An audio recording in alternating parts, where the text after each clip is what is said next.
I don't want to be, 60 years old and think like, oh, what would my life have been if I had tried that? Health and time are the two most valuable things in life. Priceless. Welcome to Spilling the Cold Tea, brought to you by nobody. So if you want, we are looking for sponsors. We are looking for anybody to come and sponsor us. We would love to have you join us. There are so many opportunities. Spilling the Cold Tea opens for tea companies, alcohol, anything you want. So we are brought to you today by nobody. But we are very excited that we have, once again, for my very first solo guest, you are my first. We have Karima Zahiri. Yes. She's somebody who gave up the 9-to-5, sort of the trolling of the 9-to-5. She is a model. She is an event planner. She is a volleyball player, and she is a pit bull owner, which we will get into that. Karaoke singer. And oh, that's right. She sang karaoke. You can karaoke for the mayor. I did, yeah. You sang karaoke for the mayor. So welcome. Thank you for making time Thanks to for join having us. me. No, thank you. Yeah. Thanks. Really excited that you're with us. So we'll start with the sort of the semi-easy stuff. Though maybe it's not, but you and I have had lunch and we've talked about things. So you gave up the 9-to-5, right? And so, first, what did you do before that, and why did you give it up, and how have you found sort of being outside the 9-to-5? Well, I think, a typical Asian American experience is like growing up, you go to school, you want to find yourself a stable job. Yeah. So I did that, and I was actually really content for several years. And I was just kind of tired of the routine. Yeah. It was too much for me at that point. Like, What did you do? So I worked as a research specialist at a pharmaceutical company. Okay. So I basically helped scientists bring their studies from point A to point B. And I would manage multiple studies at once. They're all ongoing at one time. So I think I definitely have great organizational and planning, scheduling. Yep. Event planner. Yeah. Yep. So the skills translate pretty well. So I was okay leaving that a little behind to try to pursue more creative things in my life. Yeah. I mean, were you scared? Were you worried? Or you sort of talking to folks, did they try to talk you out of it? Or, what? No, well, I kind of was planning for this, to be honest. So in the biotech pharma industry, there's been layoffs happening recently. Yeah. And so I kind of mentally was prepared for that to happen to me. And it did. So it kind of worked out for me. Thank God I got laid off. I mean, no, I appreciate the company and everything that they did for me. I was with them for several years.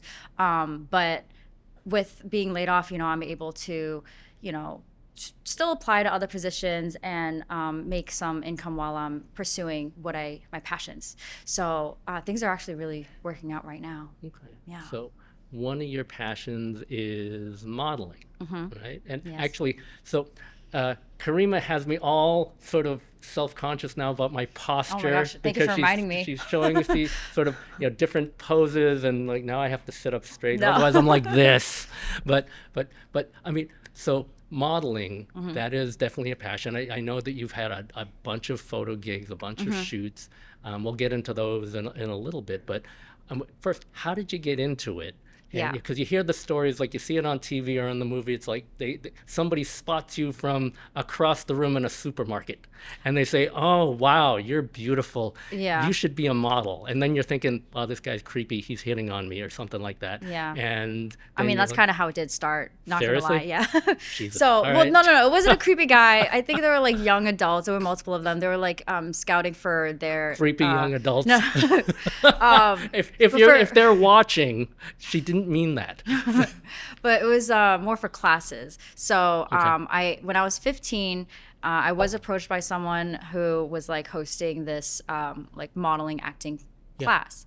And, I talked about it with my mom, and I was like, yeah, let's do it. So we did it, and I actually learned a lot.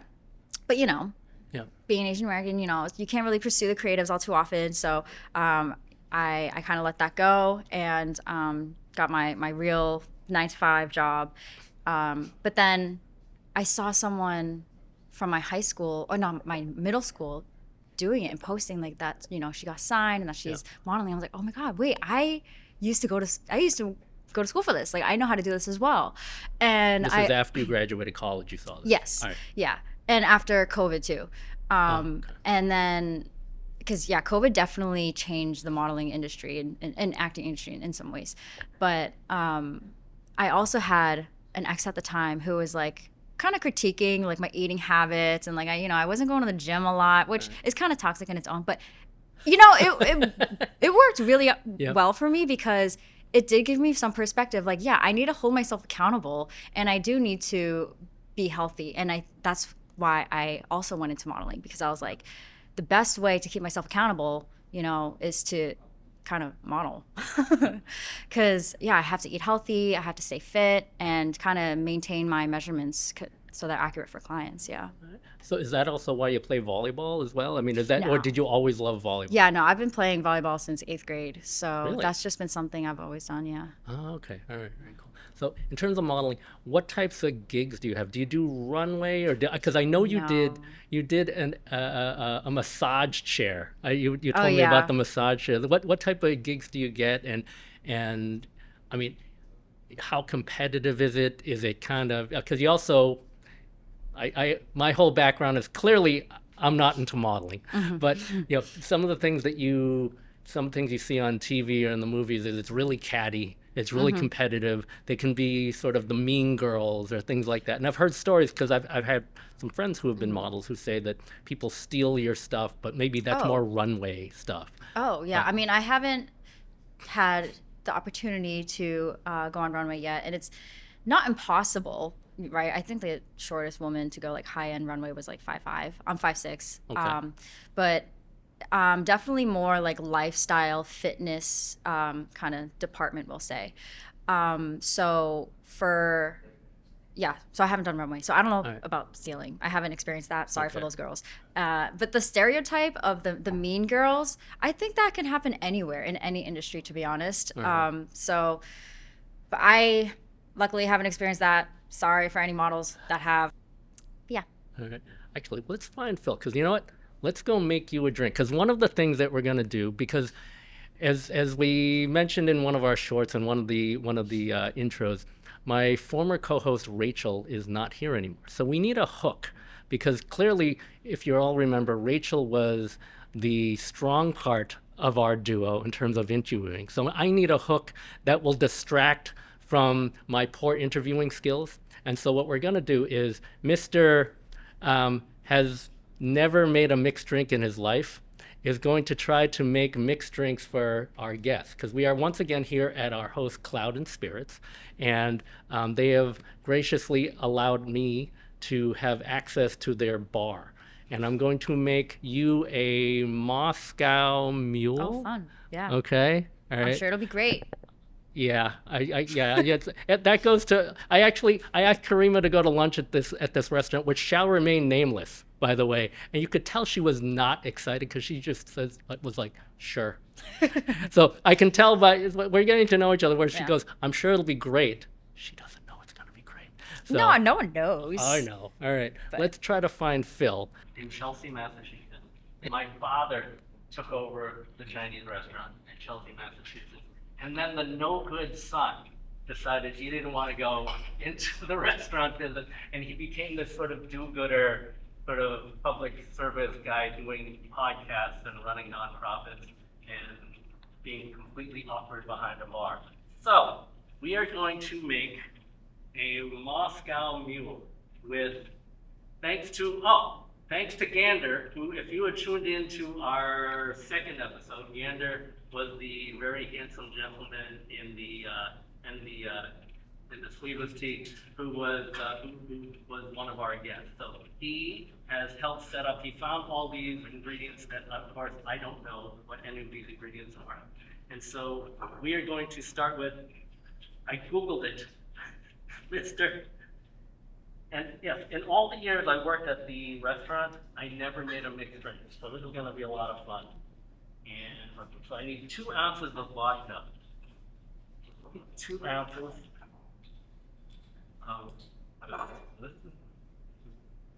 I have no idea. And I'm assuming yes. I'm going to, so, City of Cambridge, do not take away clouded spirits, which are like, we actually very bad. We love them a half an ounce, and I don't even know how much that is. So half an ounce. I'll think this is like half an ounce, probably more. Okay, there's that. Ginger beer. This is the ginger beer, 4 to 6 ounces. I'm gonna eyeball it. You tell me about how much. That's probably right. This is your creation. All right. Okay. Ice. Crushed ice.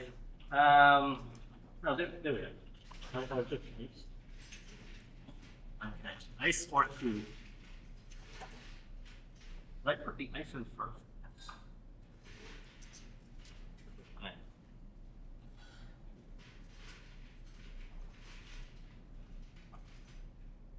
All right, so we got that. And now, okay, we have this flat there. I just need something to mix the drink. Here we go. Do this. Mix it like this. Solid. Thank you. I look like I know what I'm doing on that one. So this will be mine. This will be yours. Okay, so we want to take this. I'll pour half in. Half in. So you also get to taste your Yes, that's what I'm gonna do. We're gonna take it back. Thank you. Goes into spilling the cold tea. All right, you ready to? Shall we? Just ready to take Cheers. a sip? Okay. Now, you do it out of the straw. All right. We'll do it. No, I'm gonna use the straw. All right, I'll use the straw too. What do you think? Yeah, I would drink this at a restaurant. All right. Yeah. All right. My very first mixed drink ever, in Success. spite of being in the restaurant business for what, 20-something years, Yeah. and have never having made one. So I am very pleased. Thank you. and if Karima's lying, thank you for lying, Karima. No, You I lie mean, very well. I will probably finish this. Yeah. Really? Mm-hmm. Okay. Oh, very excited. But okay. you won't, I'm assuming? Yeah, because I don't. Yeah, you won't. I think as was mentioned in the first episode, Rach and I, we don't drink. So Yeah. it's very ironic that we're setting this in a bar, and that the title is "Spilling the Cold Tea," because neither of us drink, which is okay. Yeah. So, but anyway, so you were talking about the modeling business. We were talking about sort of staying fit, sort of figure. Like, does that make you more self-conscious in terms of just body image in general? I think, well, for models, you want to stay true to your measurements. Yep. So in that sense, like, yes, I am conscious of my body, but I don't think it's in an unhealthy way, because what I'm striving for is like fitness jobs. Okay. So I want to be able to move, and be flexible and have strength and all the attributes that defines like a healthy individual. So I think I'm doing it right.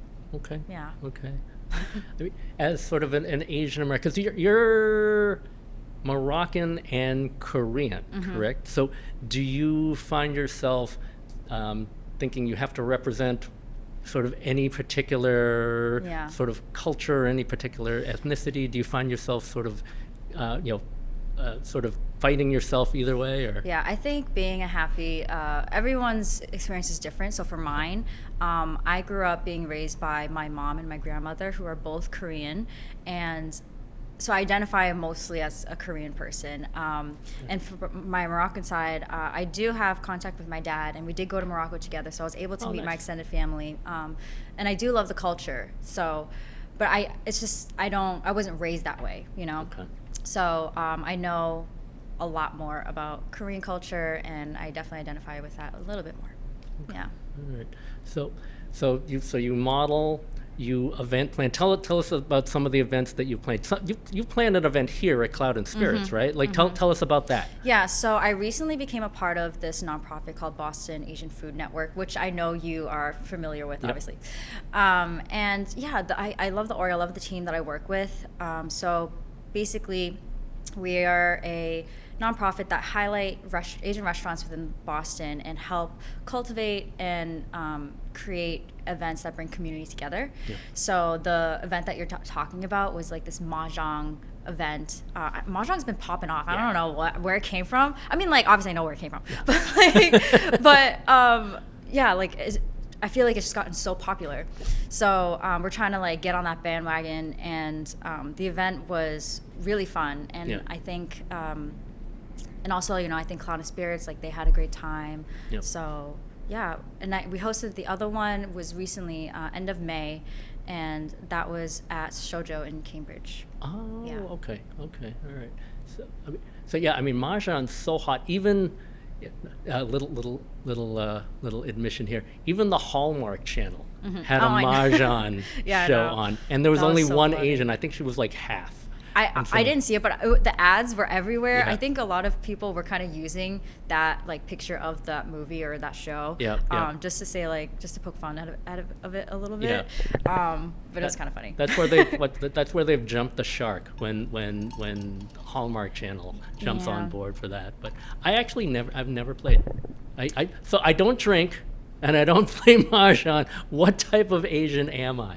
But Asian American. yeah, what type of Asian American am I? That's right. No. Oh, You're just you're Asian American. Yeah. But I'm also I'm fourth generation on my dad's side, third on my mom's. But I mean, Well, you asked like what type of Asian am I? You're Asian American, man. Okay. That's what it is. All right. There's so many different levels. That's cool. You can't Okay. define one. You All know? right. So I should not be ashamed that I No. don't play MJ. I mean, if someone wants to shame you, that's on them, but I don't. Oh. I won't. Oh. Yeah. You're the sweetest. Thank you. That's why we've gotten to know each other, because you're very kind and you're very sweet. So thank you for that. Mm-hmm. Thanks for that. So all right. So you event plan. Mm-hmm. I mean, what do you guys have coming up? Anything exciting coming up, or anything exciting you have coming up in terms of modeling, event planning, sort of. Yeah. All these adventures that you have outside the Yeah. 9 to 5 thing. So I'll start with the event. We don't have anything scheduled at the moment, but we Yep. are brainstorming a lot of different things. Yep. I think the next thing that we want to do is like a community picnic. So I think that'll be really fun and just low key, you know, Yep. a little less stressful in terms of getting all the details organized. It's just more laid back. And then another one for modeling, what did I do? I did a shoot recently. Was it this weekend? What's today? Monday. I did. How many do you do? Actually, how often do you get booked? I mean, do you have one like 2 or 3 times a week, or how? I mean, and anyone how do you get booked? and like any contractor or like creative person knows, like actors, that you can book like 4 things 1 month and then like nothing the next 2 months. You know, it's because it's all about the clients, and if they see you, if they like you, if you fit the job.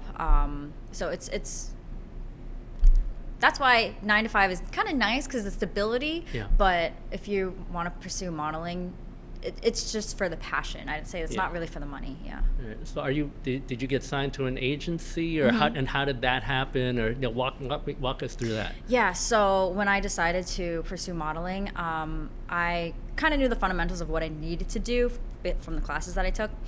So I knew I needed to submit photos to agencies, and I did that. You know, I met with a few and like found one that I liked a lot, and I worked with them for about a year.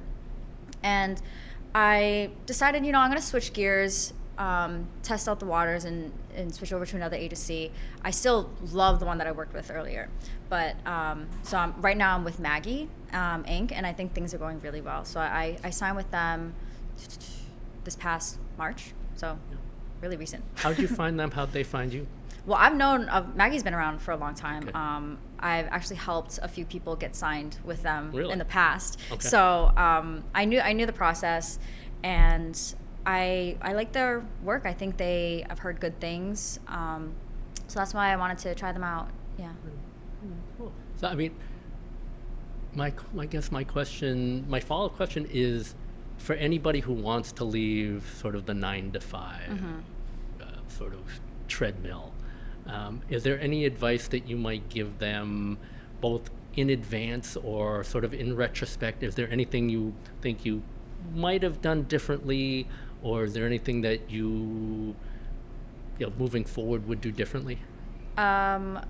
I think anyone who's planning on doing that, definitely plan ahead. Yeah. You know, like it's pretty, like for modeling, like I said earlier, you don't do it for the money because it's such a finicky business. Yeah. Just put themselves out there. Don't be afraid. Something that I've learned recently, because I've done some like B-roll video commercial stuff. So are you aware what B-rolls are? Yeah. Okay. And I've learned that I need to be more expressive for acting. Like I think I have more talent as models compared to acting, but I'm definitely so you working act on too? They kind of go hand in hand a little bit. Right. So, because to model, you have to be very aware of the emotion and facial expressions that you're giving off, and I think that's pulled from acting, right? Yeah. So I'm trying to be more expressive and like more overdramatic, we'll say, with my face. My face, yeah. Okay, more exaggerated with the sort of. So recently, the shoot that I did on on Saturday, that one, they were like, okay, we want you to like look up at the figures on the ceiling and just be in amazement. And I was just like, oh, wow, this is, you know. So you have to like really sell the emotion that you're trying to. All right, show me angry. Well, can you show me angry? I could. Or you can't do it's it hard on for command. me to imagine. You can't get angry? mad at me. You could never get mad at me, okay, clearly. Okay. Because there are going to be some time where, at least with the 9 to 5, you can see sort of the end product, or you can see that, okay, X, Y, and Z has happened. I know I've made progress. How do you get that in, sort of betting on yourself? Because you're betting on yourself. And how do you when there are days where you just maybe you don't see it, or maybe you doubt yourself, how do you get through those days? Yeah, I talk to my friends. Okay. But I also just keep myself busy. Yeah.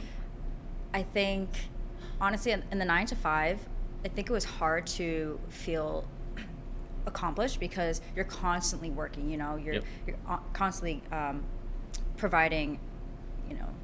You're constantly meeting deadlines and et cetera. But for modeling and like for community events, there's a start and there's an end, and then you can kind of like, I don't know, just embrace what just happened. Yeah. And it's really, really nice to just start and finish a project and be able to feel the actual benefits of it. Yeah. So I guess first I want to say that I love what you're doing. Like, it's something I always tell folks. Yeah. I mean, something I always tell folks in their sort of the 20s and early 30s is that this is the time to bet on yourself. This is the time to explore. Yeah, I've heard that too. I'll watch some like motivational YouTube videos, and they say like the 20s is like the time which you take risks, you try new things, and so I don't want to be 60 years old and think like, oh, what would my life have been if I had tried that, right? I'd rather try it, fail, and be like, okay, well now I know, or succeed and be like, wow, I never thought I would be here. Yeah. Because I mean, I look back and everybody says, they look back and like, yeah, the 20s were great, the early 30s were great. No, they weren't. They kind of sucked. Oh. I mean, they were, especially if you were kind of in the grind. Because if you were lucky enough to go to college or something, if you had that privilege, everything was kind of, even if you didn't like it, everything was structured for you. You had sort of, you could join a club, you had classes, everything was kind of structured. Once you're out of school, or once you're out in the real world, it's every person for themselves, and you're trying to find yourself. You're trying to find your friends. You're trying to find where you belong professionally. You're trying. Well, that's just kind of part of life, right? Yeah. Like we all have to go through that, and it's the journey. Well, it depends on your mindset, but for me, it's like this is the journey that makes it interesting and fun. Exactly. So, yeah. I feel like, I hope I don't look back on my 20s and 30s and be like, wow, what a horrible time that was. Like,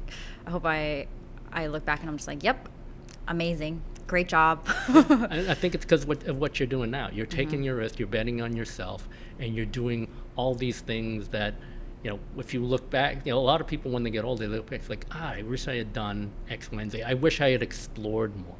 And and that's how you're finding yourself. It's all about, it's all about the journey, which is very cool. I think this world just has a lot to offer, and I don't want to leave it not trying to learn so much more about it. Yeah. Awesome. Nice. So I'll close with, you have a pit bull. You own a pit bull. What a crazy closing. I know. How did that come to happen? Yeah, I mean, I've always had dogs for as long as I can remember. Really? Yeah, my mom, she actually worked at the local like dog shelter kennel, so I would help her. I don't know if that was like good parenting, but sometimes I would help her take care of the dogs, and we actually adopted one from the kennel. So yeah, I had a dog named Buddy, and I had Benzie, and then we had Bandit, and now I have Bugsy. So Bugsy is my pit bull. I Okay. adopted him at 3 years old. He is now 8. He's honestly like he's kind of perfect with Yeah. people. He's a little weird when it comes to other dogs, but yeah, I adopted him. It was during COVID. He's a COVID baby, Yeah. and I don't know. He's just like my baby. Have you always had pit bulls? Like, why did you choose a pit bull? Yeah. Well, I've had friends who had pit bulls, Yeah. and I also like learned that some friends didn't take care of them well. I know they get like a bad rep, and I just wanted. I felt confident in myself with my experience as dogs, and I also like majored in animal science. I like. Oh, did you? Yeah, I and didn't know. Okay. I volunteered at shelters, animal shelters as Yeah. well. So I feel like I have the skills to Yep. take on a project. Well, I don't want to call Bugsy a project, but someone who needs a little extra attention and care. Yep. So Bugsy statistically is probably one of the least likely to be adopted because he's a black male adult pit bull. Yeah. And when I was meeting dogs at that shelter, I feel vibes and energy Yeah. a lot. Like I don't know. People why, but and people and pets. yeah. And so I wanted to meet with a few dogs, and I scheduled meetings with them, and it just didn't work well. You didn't vibe. I think, yeah. Yeah. And then I looked across the field, and I'm like, who's that dog over there? And the staff member was like, oh, I'm not sure if he's like able to be adopted across state borders yet. And I was like, oh, do you mind like looking? And so she did, because it was in New Hampshire. Okay. And she's like, oh, great news. Like, yeah, he can. So I'll have him come over and meet you. And I was like, okay, great. And as soon as she opened the fence door, he just ran up to me and kissed me. And I was just like, okay. He got me. Aw. Yeah. Very nice. So like we kind of picked each other. It was weird. Very cool. Mm-hmm. Very cool. That's all. Those are always the best when you choose each other, which is nice. So, Yeah. Wow. So you are. Wow. So you have a ton of confidence. You have a ton of confidence in sort of your abilities. You have a ton of confidence in yourself to kind of go and do your own thing.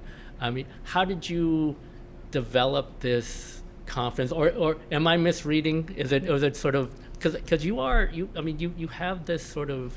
You also exude this type of confidence, which I thank think you. is kind of what also drew me to you. Is like you have this sort of external confidence Yeah.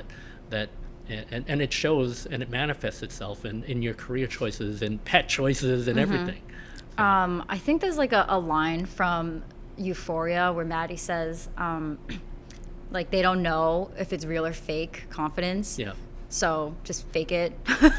So I'm not saying that I'm faking it now, but yeah, I mean, I've definitely had anxiety like my whole life. But I've worked with therapists since my junior year of college, and therapy works, people.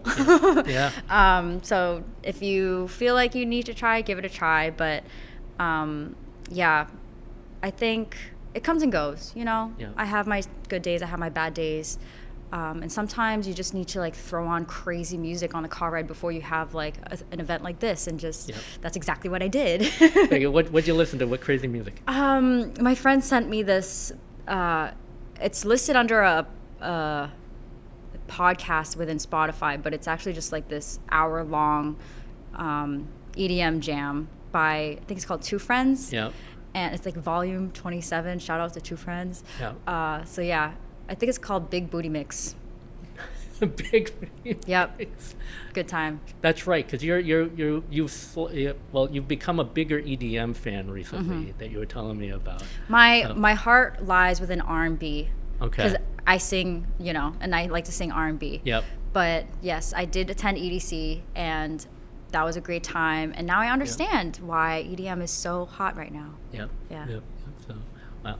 Okay. Speaking of music and speaking of crazy jams, this is just something that popped in my head.